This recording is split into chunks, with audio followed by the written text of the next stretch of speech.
guest lecture series. It is really my distinct, now that I did this, this is just to loosen you up, so it's done. It is really a great honor for me to do this introduction today, because not very often do you get the chance to introduce someone that you really, really admire and respect, and a friend and a colleague, and I have to tell you, it's someone that has had a huge influence on my life. I'd like to just first do the sort of formal introduction, then I'll share some other things with you. Today's speaker is Professor Harry Eggink.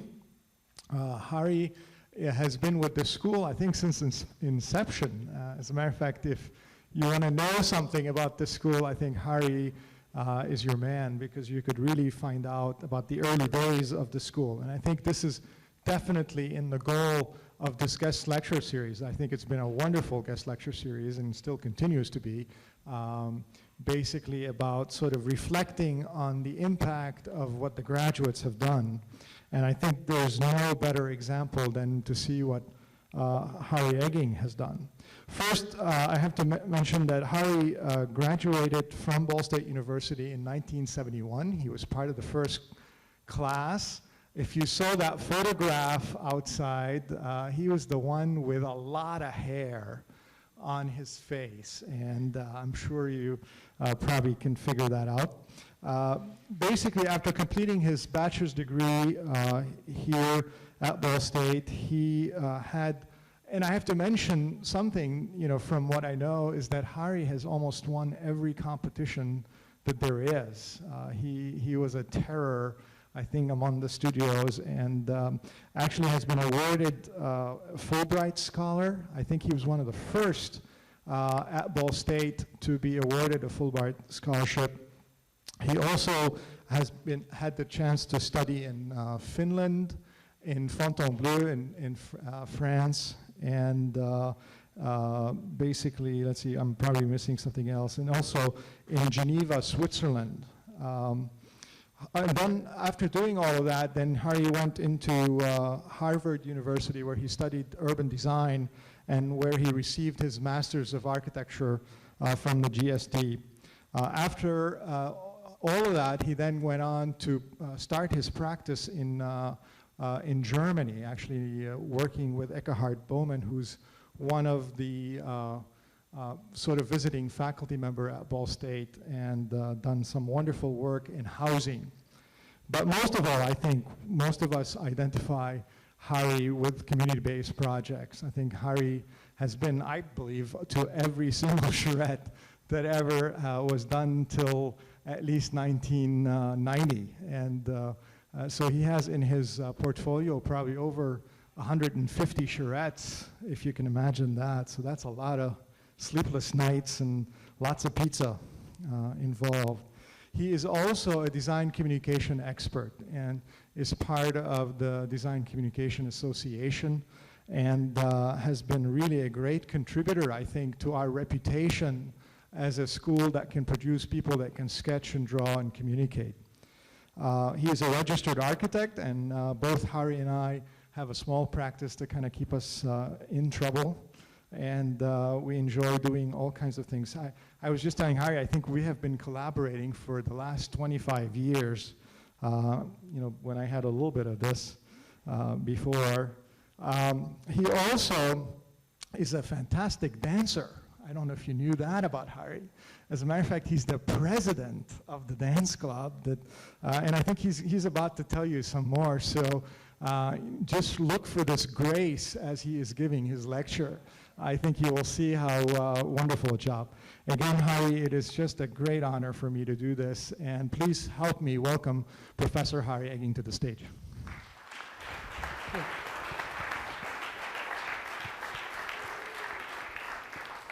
Okay, can everybody hear me? Good. Okay, it's nice to be introduced by a clown. And I guess people talk really nice about you when you're giving a lecture, or I think when you die. So I think that that's when you get the most information. Okay, today I want to talk about what it was like to be a CAP student. And perhaps most of you, hopefully you'll think about what it's like to be a CAP student right now. But before I do, I have to give some people that did a lot of work with me in order to put this presentation together. Chris and Brad really helped me a lot in taking these little slides and put them into a kind of a digital format. And Jason Johnson, who is on the keyboards here, he's going to be pressing the buttons, and he helped me put this PowerPoint presentation together. Otherwise, we'd be having about 10 slide projectors and about 15 trays of slides with about 1,000 slides in them. So therefore now, I guess this is supposed to be a little bit easier. Also, I'd like to thank Lois, who did two things in my life. One is she allowed me to continue with architecture, which all of you know takes a long time, and it's always evolving. The other time, she actually leads in all the dancing. Okay, the first picture that you see up here is kind of interesting for me, and that is an old drawing that I did back in the 70s, and the drawing that I did perhaps last year. But there's difference between these two drawings. The first drawing you see is basically an eye seeing an object. And that's the way we would draw as a student. But as you later on, sketching takes you, from the eye to the hand, but this is basically the hand leading the eye, where a line just occupies a space, and later on, it does something. And I think that's what this lecture is all about, is the transformation of who we are as a student and where we're going. Next. Now, the thing about it is, how did I get to here? It took only 5 years. I came in as a handsome person from high school. It didn't take long for those sideburns to grow. I think the exploded cube exploded all my hair. And then, of course, here's the exploded cube. First year, the graduation class or the football team. And here, that happened in 1971. Something happened. I don't know whether I was getting ready to become a hair donor, or whether all these all-nighters finally caught up with me. But anyways, there is this transformation. We change. We change as students. Next. How do we change? First of all, we change with the context around us. The time that I was going to school, Bob Dylan was singing. He had a lot of messages out there. Martin Luther King was starting his civil rights movement, and he also was assassinated, which affected all of us, along with Robert F. Kennedy, also assassinated. These were the leaders of our times, and they changed the way the world works. War on poverty, urban renewal, that affected the way that we were designing. Along with that, we have pop art, Kurt Vonnegut, who dealt with writing books and some of the black humorists. Woodstock, being hip, of course, the Vietnam War, and Kent State. These were images of our times. And I am sure, as you graduate, you also will find the images of your time. Next. The context here was a little bit different. We're facing this crew right here. Tony Costello, we didn't know whether he was from the mafia or where he was coming from. David Hermanson, our history professor. Bob Fisher taught us structures in a very nice and gentle way. We have Jack Wyman, who finished us off in thesis, Marvin Roseman, and Dean Sappenfield, who opened up a lot of doors for all of us. Next. Hermanson, let's pick on him first. He was our history professor, and I think he introduced us to architecture.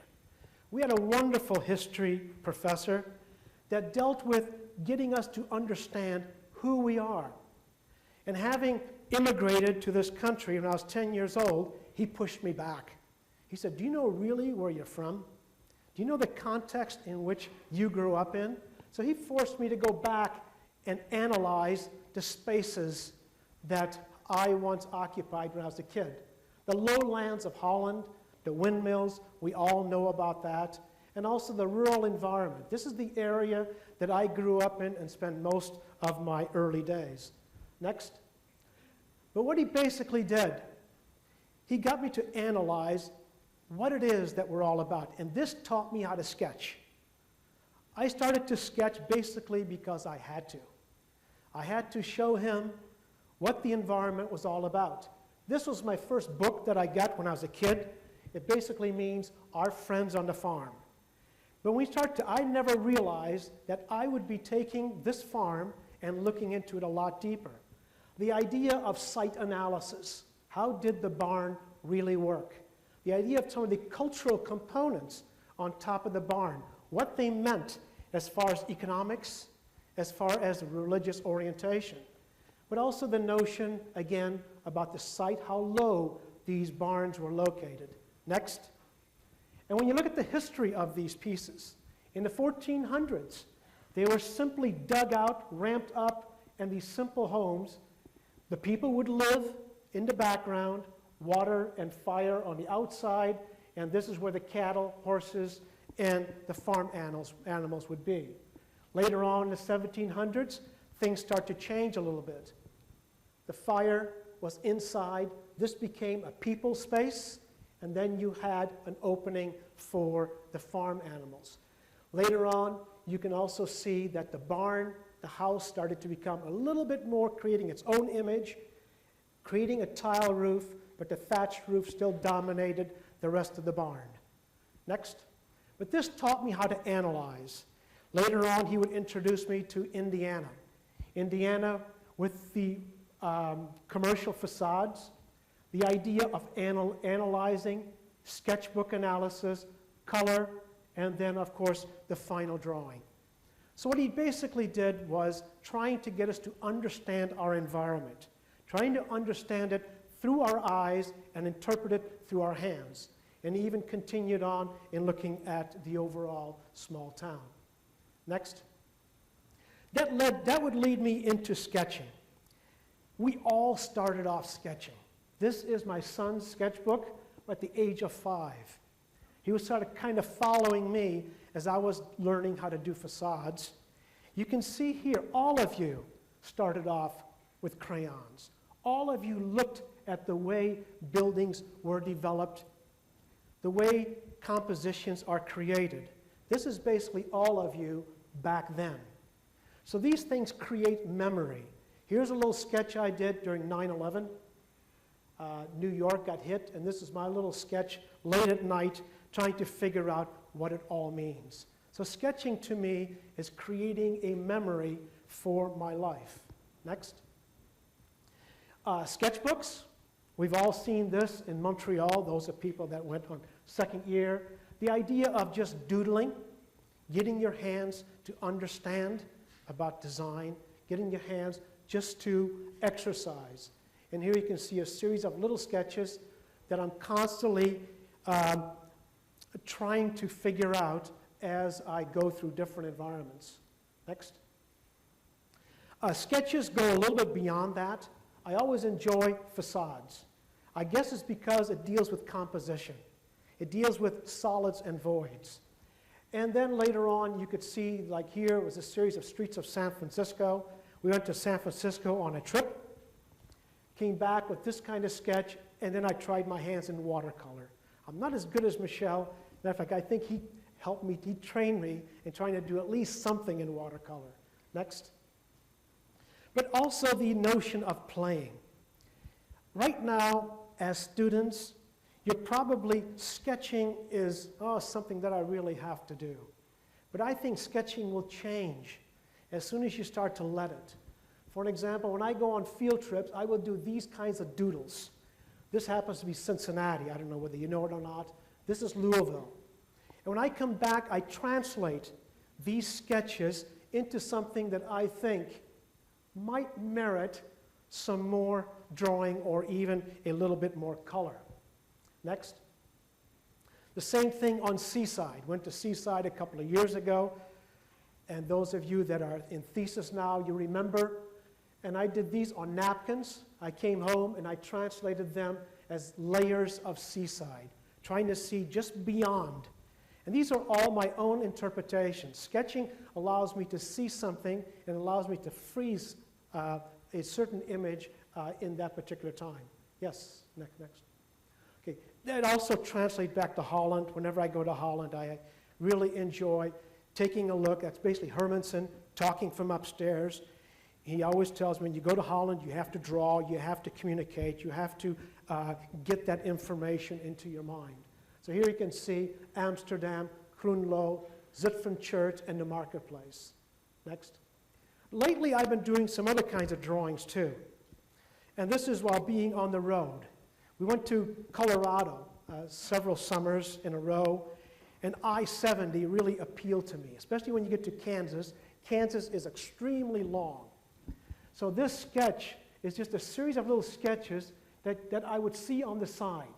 The idea of the grain elevators and what I would see in the road. The road just goes on forever. Next. And in the final sketch, I tried to do three things. I tried to capture these little grain elevators in several different scales. I tried to capture both the road, the straightness of the road, and alongside of me, the grain elevators, but also the process. I enjoyed the process of sketching. This, to me, is a lot more interesting than this final sketch. But even though I do get a chance to play with color every once in a while. Next. And then, of course, it goes to sketching of layering. This is something I'm working on, is the skyline.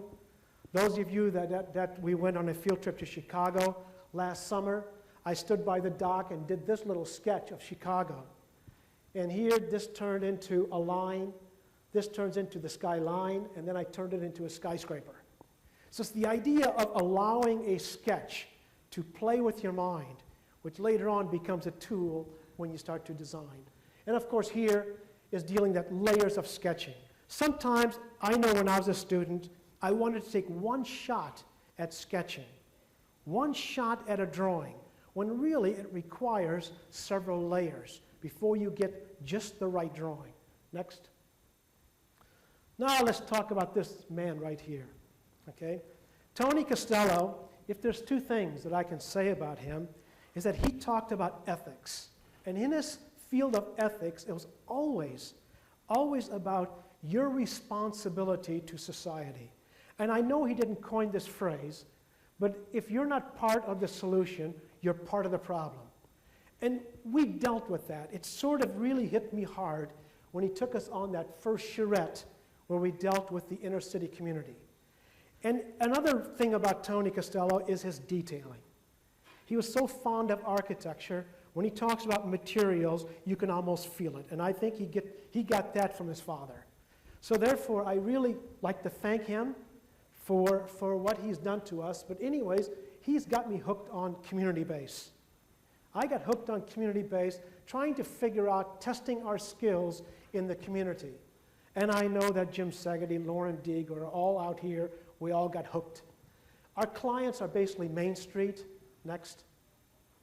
But what we do is we communicate to people. A lot of times we're stuck here in our own facility. And that's as far as any of our information would go. But in CVP, we have a chance to talk to people, whether it is a building reuse, whether it's a brand new image, or whether it's the teaching of an analysis. Also, the beautiful thing is working together as a team. Speaking, for an example, design critiques that are happening on the moment, and working together as a group, trying to get some information out. Next. Along with that, we have student-faculty groups. We have teams that work on the same drawing, as you can imagine. And we also have this assault vehicle. Some years ago, I kind of wish that we still had it. I don't know whether it ever worked, but it was fun to drive. Okay, next. Some of the sketching that we do, this tells you that sketching does work.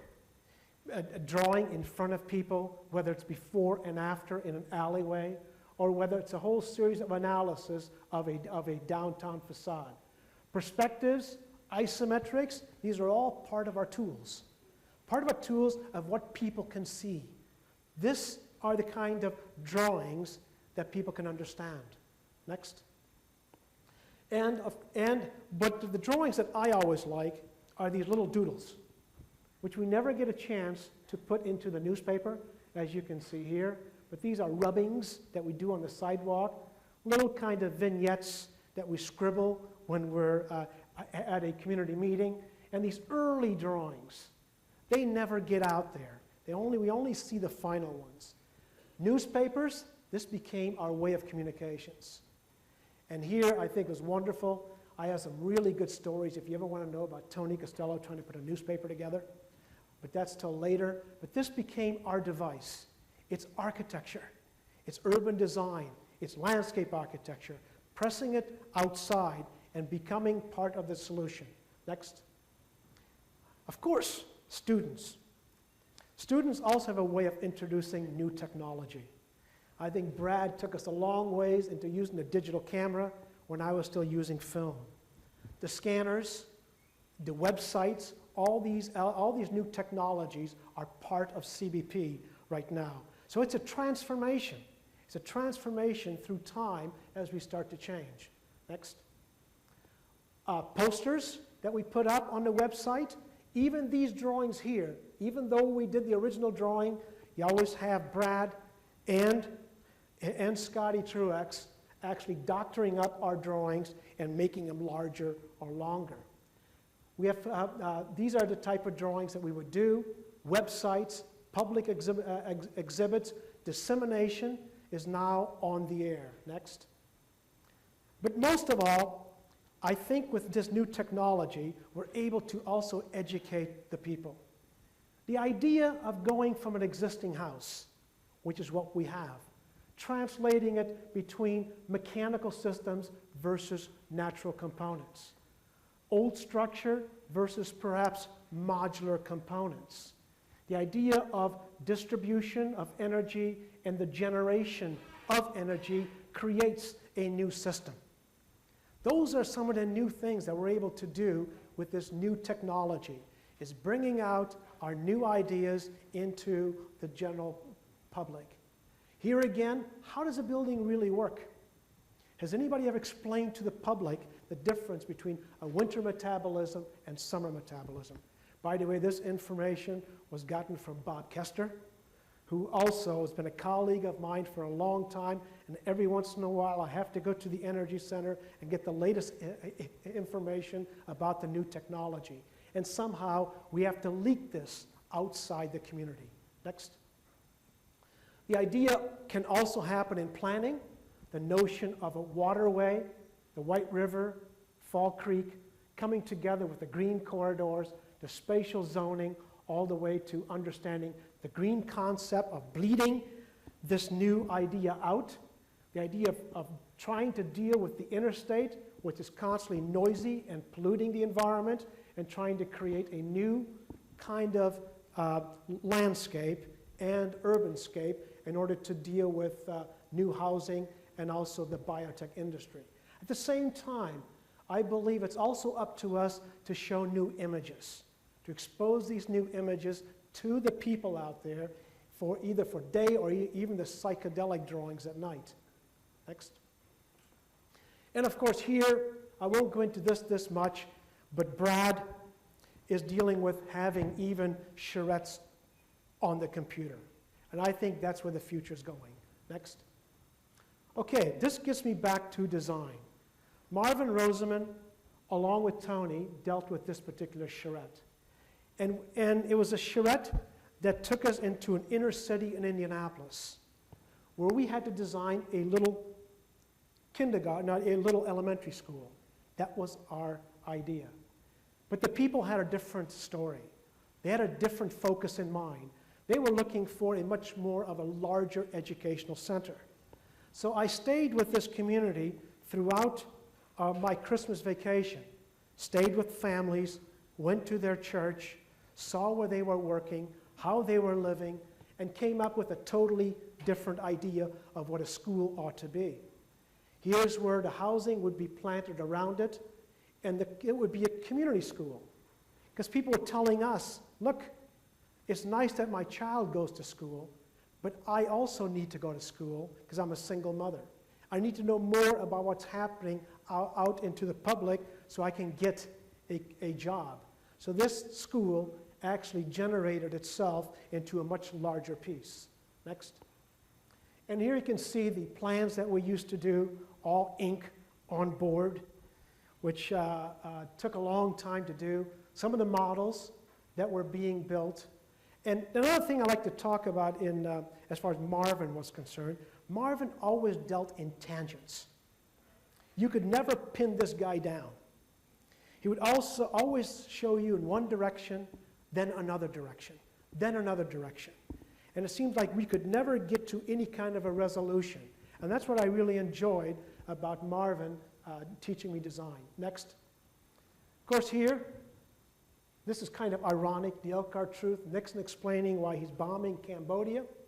The idea that the railroad is telling them that they're going back to work, a surprise move over here, and I was fortunate enough to win a competition, which took me to Paris for the whole summer.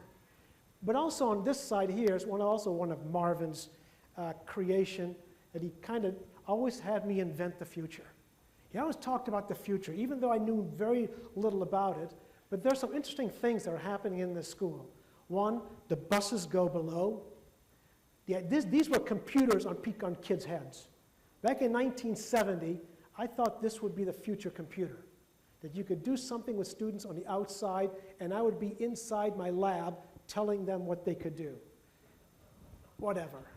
Okay, next. Okay, this part of the sequence of my lecture, I want to talk also about the transformation of my own work. I'm showing you two houses, 15 years apart. One, the Davison's house in 1990, and the Agrawal house, which I just completed, which is about a couple of blocks away from here. There's some things in here that you can see are really quite parallel. And there's also some elements that actually talks about the evolution of design. You can see the entry court, the approach, and here the approach. Kind of see a symmetrical curve, and here an asymmetrical curve, dealing with entry and also dealing with daylighting. The idea of entry, trying to find something that pushes through a particular plane, and here the wall penetrates through and a little umbrella is on the outside. So it's two different ideas that are generating. Next. I always start off with sketches. So I'm going to show you also how we design. It's not a secret. When I was a student, I was always thought that you go to an architectural office, they open up the drawer, and there is the project. But we know we have to struggle through it. Whether it is sketchbook sketches, whether it's on tracing paper, on a napkin, on the board, or whether you draw right on site. It seems like that's the way we communicate when we're putting a project together. This happens to be for the Davison's house. In the Agrawal house, I dealt more with flows, with energy flows, the idea of ventilation, the idea of light, the idea of trying to create an entire facade that might change materials. And the different sketches deal with facade studies, site studies of how you'd enter the site, to little perspectives of what you might see from the road. Next. Models, of course. Whether it's a study model glued right on the drawing or a final model. The models would open up. But models, we still use that in order to find our architecture. So students that are trying to figure out computer or models, do them both. Just by building a model, I understand so much more about the building. I can almost embrace it and tell you everything about it. Next. Foundations have changed. For an example, a concrete foundation which has a printed texture on it to insulated foundation forms. Wood construction to steel construction. The idea of heated floors, the idea of drainage system that you might use on the outside as forms. That's how things are working today. Therefore, by the time you get out, construction is changing. Materials are also changing. Next. The idea of going from wood structure to steel structure. The idea from a flammable material to a to a fire-resistant material. The idea of detailing structures. The idea of an arch compared to an arch over here. SIPS panels. The idea of an insulated panel system. Compare that to just sheathing. Next. Skins. I know in technology I talk about the skins, the structural skin, thermal skin, the moisture skin, the finish, and then the color. And the same thing here. Skins for the roof, skins for walls, skins in windows. These are all elements that we need to understand when we're doing our work. And this may sound like it's rather boring, but it's really quite exciting to start to understand the anatomy of a piece of architecture. Next. Stairways. In this house, we did a stairway out of solid cherry. And this one here, we took a commercial standard and made it out of steel and concrete. In this case, the testing of the railing, the idea of one rail would curve, and the idea of some of the arches that we'd be, and the ending of a detail, where over here we're dealing with wire, we're dealing with stainless steel, and a wood top railing. And here you can see the wire that's developed as a plane and the structure on top of it. Next. When it comes to mechanical systems, in this house, everything was hidden. The register is right here. The register is a grout line that's missing. The lighting is embedded in this form or part of this trim work. In this case here, the system is exposed. You see it floating in space. The lights are also hung and floating in space. Two totally different ideas and different times. Next. The fireplace. One fireplace, we see the par of the chimney, no chimney. The idea of constructing it brick by brick, and even where every brick gets cut. Here, it's basically CMUs. You take a fireplace system and you plug it into this concrete cube. And here again, it becomes part of the composition of the wall, of the window systems, and here it's a composition all by itself. Next. Bathrooms, very simple, Spartan-like, within a space, and here every piece, even the tiles, had to be invented for the kind of space that we were creating. But one form leads into the other. The mirrors wrapped around the window openings. Even the light is part of the glass. Next. The spaces inside, light and form. Light is perhaps the most difficult thing to design with, and that's where models become very important. And I'm always surprised to some degree of how beautiful light can look, of where you locate your windows, whether it's on the top in a darker area, whether it's along the side of a hallway, or where you can work with certain materials where light could bounce off into creating these spaces. In this project here, it was all open, and the daylighting is just wonderful. I believe in designing with daylight. If during the day you have to turn on the light, you have not succeeded in doing good architecture. Next. Even the notion of a gutter, which is one of the last things we do. If we don't design the gutter, don't worry, the contractor will put it there for you. But interesting here is where we designed the gutter and worked it inside the eave, and you can see it starts off in sketch, works into a working drawing, and then it gets built. In this particular case, we used more or less an Oriental tradition, the idea of water coming off the roof, a small little pipe go down the chain into a retention area. We're dealing a lot more with retention now, trying to keep the water on the site. And here you can see what happens to the water, and it leaches into the site, and also the entire environment is also a drainage surface. Next. And of course, on the outside, on one hand, you have trying to deal with shading devices, elements that come out of the house in wood, these big, they almost look like fangs. So this is beautiful just for Halloween, these fangs that sort of come out. But actually these were designed to become part of bumpers on an Imperial, 1959 Imperial.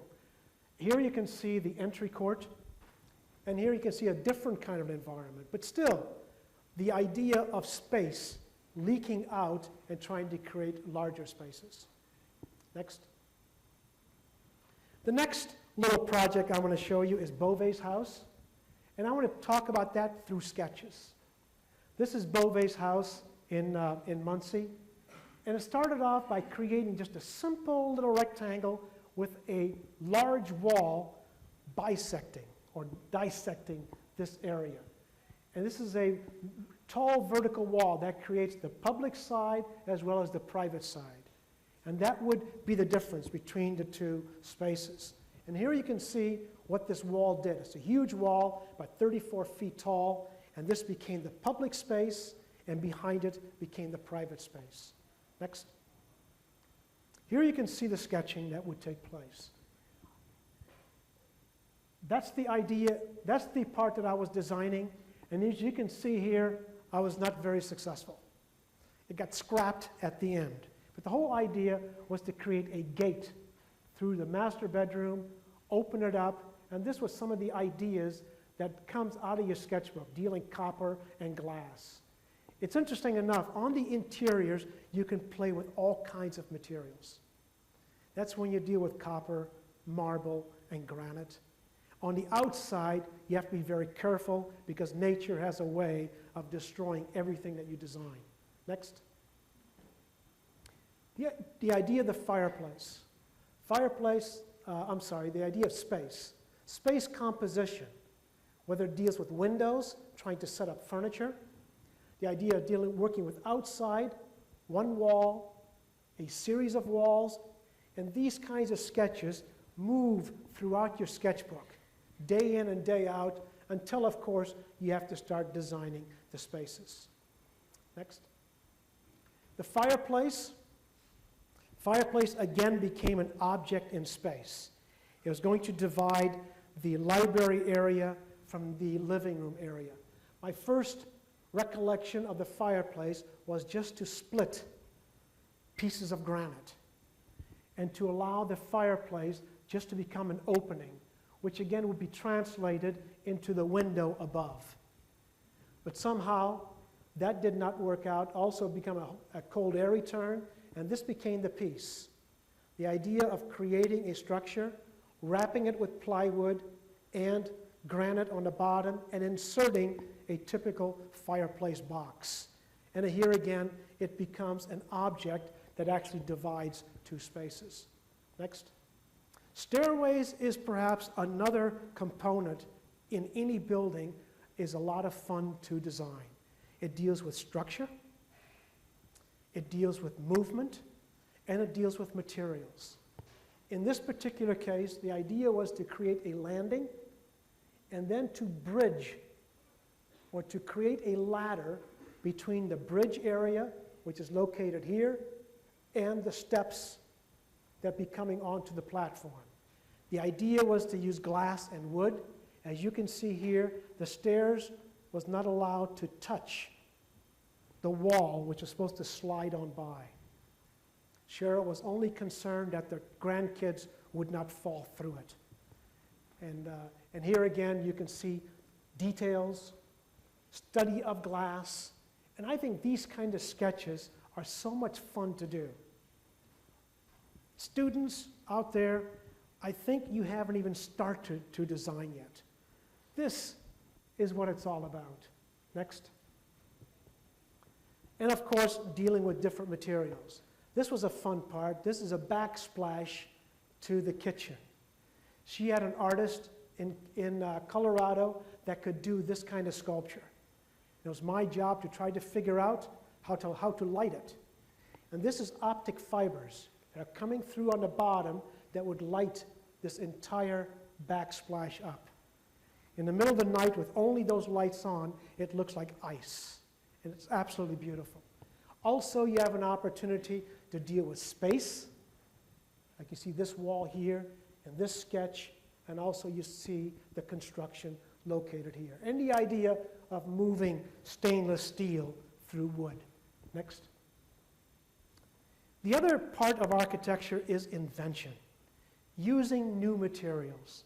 You're going to be asked to use new materials. And a lot of times out there, contractors, they like to stay away from it. And here you see autoclave materials.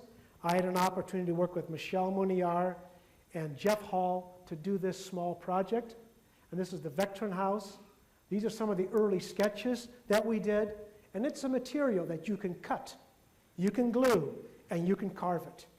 So it's a wonderful material. Next. It's a material that looks a lot different in the houses here. So when we came to the site with all this material, the neighbors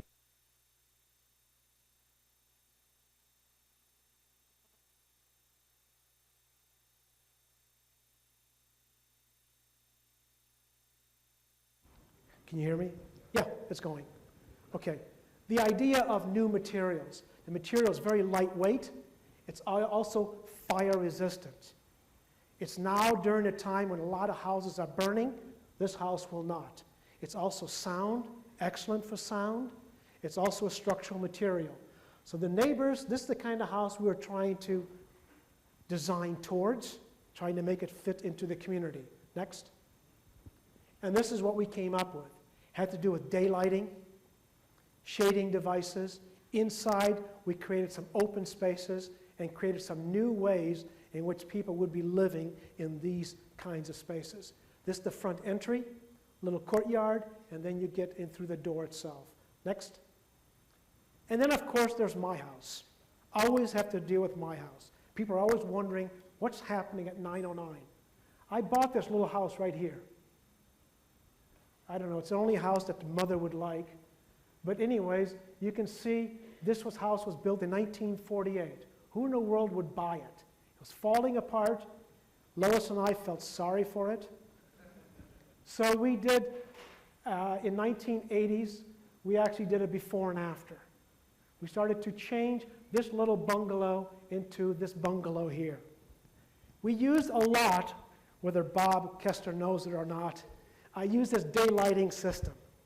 He always said, in the middle of a dark space, you introduce light. Fine. And let's see how that works. So in here, it introduced light, and it also creates some wonderful spaces to turn this old bungalow into a reconditioned space. And here you can see some of the early sketches. Next. And here you can see some interiors, and you can see it works. Bob, it worked. And I thank you. It's a wonderful space where you can put up large Christmas trees, and the entry really lights up during the day. Next. It didn't take long till we got the bug again. It was basically, I was doing some work at home, using the kitchen table, dining room table. The kids were growing up, and it was time for Dad to move out. So I had to build myself a studio. So here, the equipment came back, and I create this little pavilion in the garden. It was a separate little piece. First, I was trying to respond to the house, and I said, well, I'm going to forget about it. Let's let the house material get involved with this space, but I wanted a studio of my own. Next. And the interior spaces are really nice and open. Brings in a lot of good light. It's in the garden, and I can still see the family grow up. Next. 2005, the ice storm hit. Another thing happened, ice storm. I know what clingers were doing at that time. Okay. We were also without light, and one of the other things we were doing is sketching, trying to figure out what we should be doing next. So we gave birth to a new idea. What happens if we would expand? We were running out of space. We only had about 5 feet on one side, and they wouldn't let us go extend over it. So here again, we added on to our house. Another Kester idea which is a light well. So there are in some large spaces. Our spaces were rather small, 12 by 16, 12 by 14, so we created a much larger space. And these were the early sketches that we did on the fireplace. Next. Here you can see the study that was done. I do the same thing for my house, the study of the fireplace, which I always enjoy, the idea of spaces, the detailing, window composition, technology, space, and some earlier entry and window combinations and composition, and a small little perspective of the inside of the light monitor. Next. And of course, I tried to get away with not building a model, but Lois demands a model. What's it going to look like? So I had to build a little model of this. And didn't take us long, and construction has started. This is about where it is right now. We're gradually getting it done, and who knows, by winter we'll have it all enclosed, and maybe next year we'll have it all finished. Next. Okay, there's a couple of slides that I want to talk about in order to conclude this talk. One is the notion of what are some of our challenges as students. I had an opportunity to go to the Hanover World's Fair. And in the World's Fair, you always see the latest of architecture. And I picked up three buildings, which I really enjoyed. And these are conceptual architecture. I call it conceptual architecture. The architecture from Estonia was just a simple static frame with the roof plane, which looks like carrots, where really are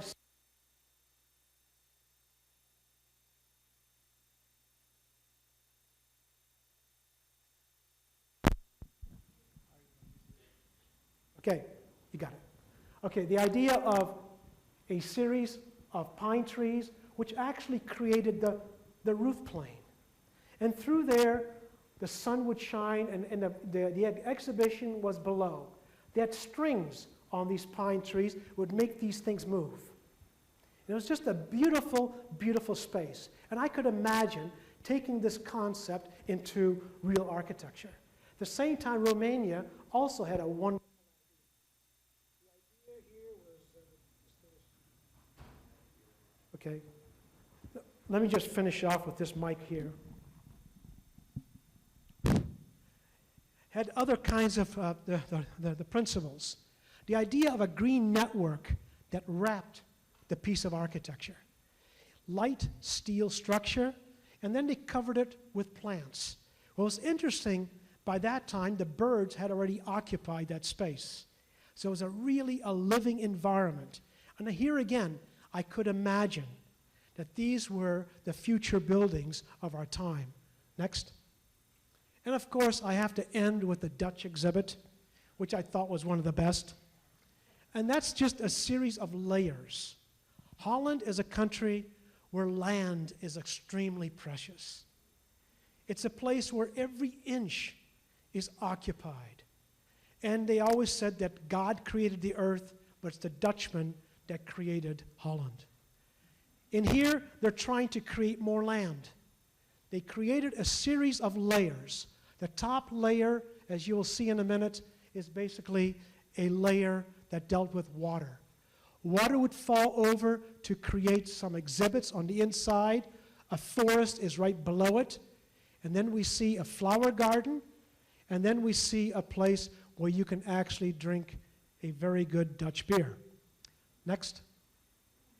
And here again, we're seeing the layer of the roof garden, which almost melts into the context. And the idea of water, which you can actually feel as you're going by this particular wall. The notion of the flowers and the forest. These were layered one on top of the other. And that was all set in this natural garden. And I think that's what Holland is all about.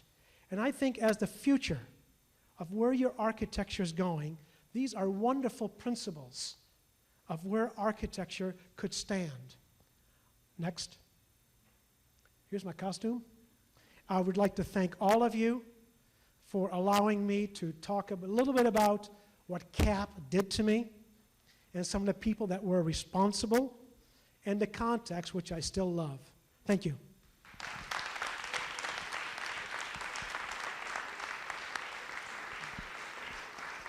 Thanks, Harry. I'm sure we have time for some questions if anybody would like to ask a question.